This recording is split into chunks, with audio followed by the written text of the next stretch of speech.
ଅନନ୍ତଶୟନ ବାଲିଯାତ୍ରା ଓ ନବମଲୋକ ମହୋତ୍ସବ।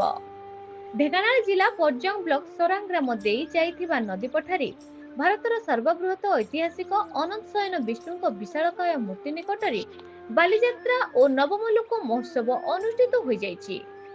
ନବମ ଶତାବ୍ଦୀରୁ ପ୍ରକୃତିର କୂଳରେ ଆପେ ସୃଷ୍ଟି ହୋଇଥିବା ବିଶାଳକାୟ ଅନନ୍ତ ଶୟନ କରିଥିବା ବିଷ୍ଣୁଙ୍କ ମୂର୍ତ୍ତିକୁ ଗ୍ରାମବାସୀ ମାନେ ପୂଜା ଅର୍ଚ୍ଚନା ହୋମ ଯଜ୍ଞ କରିବା ସହ ମହା ଆଡମ୍ବରରେ କାର୍ତ୍ତିକ ପୂର୍ଣ୍ଣିମାରେ ବୋଇତ ବନ୍ଦାଣ ଉତ୍ସବ ଓ ଲୋକ ମହୋତ୍ସବ କରି ଆସୁଛନ୍ତି।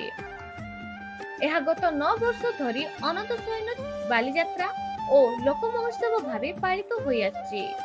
ବ୍ରାହ୍ମଣୀ ନଦୀ ତଟରେ ଥିବା ଅନନ୍ତ ଶୟନ ବିଷ୍ଣୁ ମୂର୍ତ୍ତିଟି ଆପେ ପ୍ରକୃତିର କୋଳରେ ସୃଷ୍ଟି ହୋଇଥିବା ବେଳେ ମୂର୍ତ୍ତିର ଲମ୍ବ 51 ଫୁଟ ଏବଂ ପ୍ରସ୍ଥ 23 ଫୁଟ। ବିଷ୍ଣୁଙ୍କ ଏକ ତୀକ୍ଷ୍ଣ ଥୋଡ଼ ବିଶିଷ୍ଟ ନାକ ଏବଂ ମସ୍ତକରେ ମୁକୁଟ ପିନ୍ଧି ଅନନ୍ତ ଶୟନରେ ଶୋଇଥିବା ଦେଖିବାକୁ ମିଳିଥାଏ। ମୁକୁଟକୁ କିରୀଟ ମୁକୁଟ କହନ୍ତି। ନାଭିରେ ପଦ୍ମ ଆକୃତିର ବ୍ରହ୍ମା ଧ୍ୟାନରେ ବସିଛନ୍ତି, ଯାହାକୁ ଦେଖିବାକୁ ପାଇଁ ଓଡ଼ିଶାର କୋଣ ଅନୁକୋଣରୁ ଭକ୍ତ ଓ ଶ୍ରଦ୍ଧାଳୁମାନେ ଅନନ୍ତ ଶୟନଙ୍କ ଏହି ବାଲିଯାତ୍ରା ଭିଡ଼ ଜମାଇଥାନ୍ତି। ଅନନ୍ତ ଶୟନଙ୍କ ଏହି ବାଲିଯାତ୍ରା ସମଗ୍ର ଅଞ୍ଚଳରେ ପ୍ରସାର ଲାଭ କରିଛି। ଏହି ଯାତ୍ରାରେ ଏଠାରେ ପ୍ରାୟ 10,000ରୁ ଉର୍ଦ୍ଧ୍ୱ ଭକ୍ତଙ୍କ ସମାଗମ ପରିଲକ୍ଷିତ ହୋଇଥିଲା।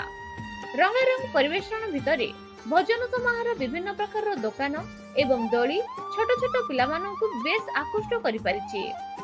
ଏହି ମହୋତ୍ସବରେ ମୁଖ୍ୟ ଅତିଥି ଭାବରେ ତାଳଚେର ବିଧାୟକ ବ୍ରଜକିଶୋର ପ୍ରଧାନ, ମୁଖ୍ୟ ବକ୍ତା ପୂର୍ବତନ ବିଧାୟକ ଓ ସାଂସଦ ମହେଶ ସାହୁ, ଖାଦ୍ୟ ଆୟୋଗ ସଦସ୍ୟ ଅକ୍ଷୟ କୁମାର ବେହେରା, ସଭାପତି ସୁଶାନ୍ତ କୁମାର ସିଂ, ସମିତି ସଭ୍ୟ ବାସୁଦେବ ସାହୁଙ୍କ ସମସ୍ତ ଯୁବ କର୍ମକର୍ତ୍ତା ଉପସ୍ଥିତ ରହି ବୋଇତ ବନ୍ଦାଣ ଓ ଛୋଟ ଛୋଟ ପିଲାମାନେ ସାଧବ ପୁଅ ଓ ବହୁ ବେଶ ଭୂଷାରେ ଥିବା ବେଳେ ବ୍ରାହ୍ମଣୀ ନଦୀରେ ବନ୍ଦାପନା ହୋଇ ନାବିକ ବୋଇତ ଚାଳନ କରିଥିଲେ। Bureau report, news Odisha TV.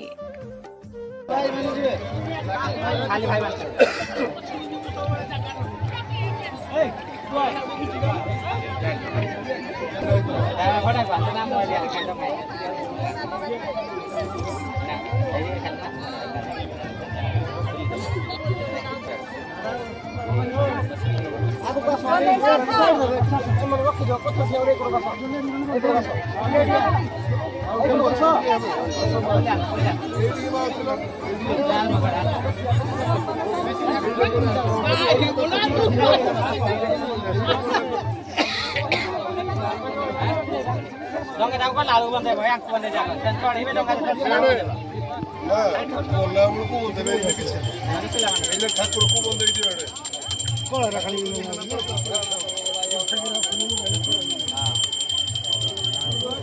बोले में काम बोले